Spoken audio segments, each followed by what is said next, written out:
Concrete മാലിന്യം തള്ളിയത് ചോദ്യം ചെയ്ത യുവാവിന് ക്രൂരമർദ്ദനം. പ്രതികൾ ഒളിവിൽ. പറമ്പിലും വഴിയിലും കോൺക്രീറ്റ് മാലിന്യം നിക്ഷേപിച്ചത് ചോദ്യം ചെയ്ത യുവാവിന് നേരെ 3-അംഗ സംഘത്തിന്റെ ക്രൂരമർദ്ദനം. കേച്ചേരി ആയമുക്ക് സ്വദേശിയായ 21-കാരൻ മതിലകത്ത് വീട്ടിൽ മുഹമ്മദ് ഷാഫിക്കാണ് മർദ്ദനമേറ്റത്. സംഭവത്തിൽ ആയമുക്ക് സ്വദേശികളായ രായമരയ്ക്കാർ വീട്ടിൽ അബ്ദുൽ കരീം, ഇയാളുടെ മക്കളായ റൌഫ്, റാസിക്ക് എന്നിവർക്കെതിരെ കുന്നംകുളം പോലീസ് കേസെടുത്തു. ആക്രമണത്തിന് ശേഷം പ്രതികൾ ഒളിവിൽ പോയതായി പോലീസ് അറിയിച്ചു.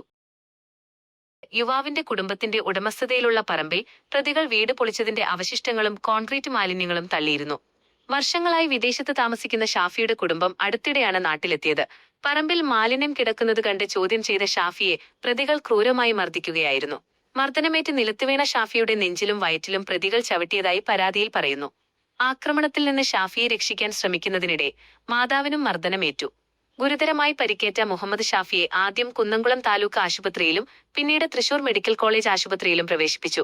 സംഭവത്തിൽ കുന്നംകുളം പോലീസ് കേസെടുത്ത് അന്വേഷണം ആരംഭിച്ചിട്ടുണ്ടെങ്കിലും പ്രതികളെ ഇതുവരെ പിടികൂടാനായിട്ടില്ല. പ്രതികളെ എത്രയും വേഗം നിയമത്തിനു മുന്നിൽ കൊണ്ടുവരണമെന്നാവശ്യപ്പെട്ട് ഷാഫിയുടെ ബന്ധുക്കൾ മുഖ്യമന്ത്രി, ആഭ്യന്തരമന്ത്രി, സിറ്റി പോലീസ് കമ്മീഷണർ എന്നിവർക്ക് നേരിട്ട് പരാതി നൽകിയിട്ടുണ്ട്.